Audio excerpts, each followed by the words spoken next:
When a string of length L is divided into three segments of length L1, L2 and L3. Okay, तर एक string दिलेली आहे, त्याची length आपल्याला divide करायचं L1, L2 आणि L3 मध्ये. तर पहिला जो पार्ट आहे त्याचं लेंथ L1 घेतली, दुसऱ्याची L2 घेतली आणि तिसऱ्याची L3 घेतली.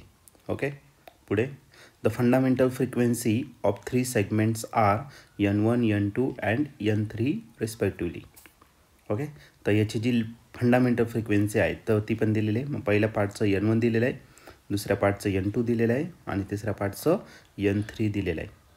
त्याच्या पुढे the original fundamental frequency N of the string.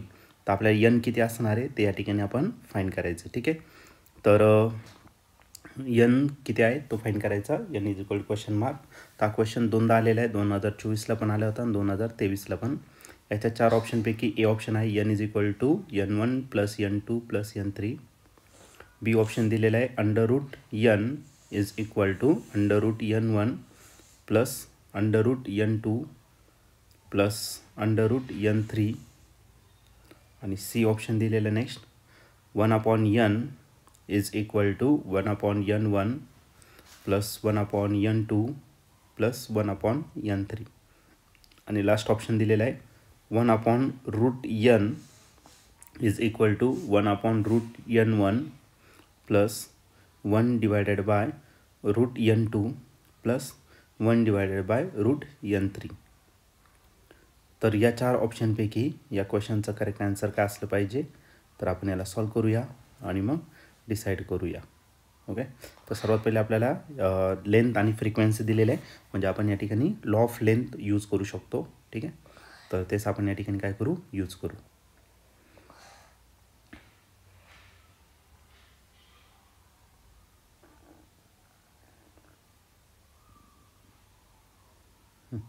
तर फंडामेंटल फ्रिक्वेन्सीचा फॉर्म्युला घेतला.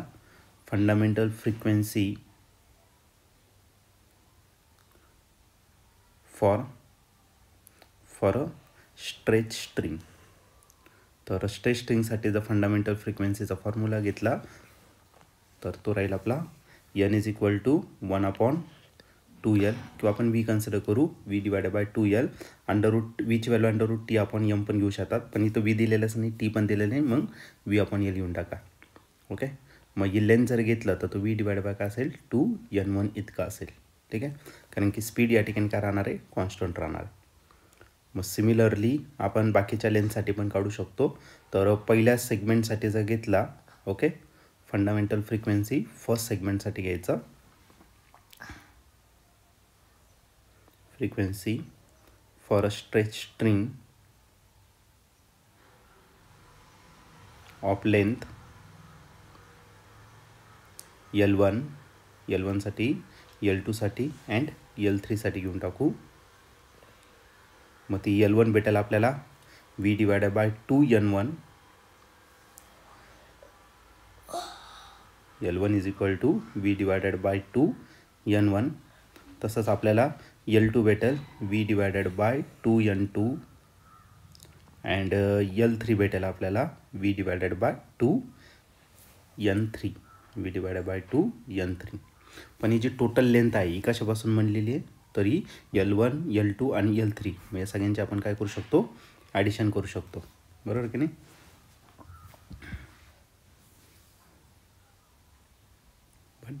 L is equal to L1 plus L2 plus L3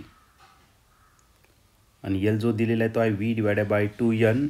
L1 आहे V divided by 2N1, L2 आहे V डिवायडेड बाय 2N2 आणि L3 आहे V divided bye 2N3. Okay, तर याच्यातून common काय येणार आहे, तर V डिवायडेड बाय 2N. पहिली टर्म जशीच्या तशी लिहिणार, याच्यातून कॉमन घेणार V डिवायडेड बाय 2 आणि ब्रॅकेटमध्ये राहील 1/N1 plus 1/N2 plus 1/N3. Okay, आता नेक्स्ट केसमध्ये V का येणार आहे, कट होणार आहे. सिमिलरली 2 पण काय आला, कट झाला.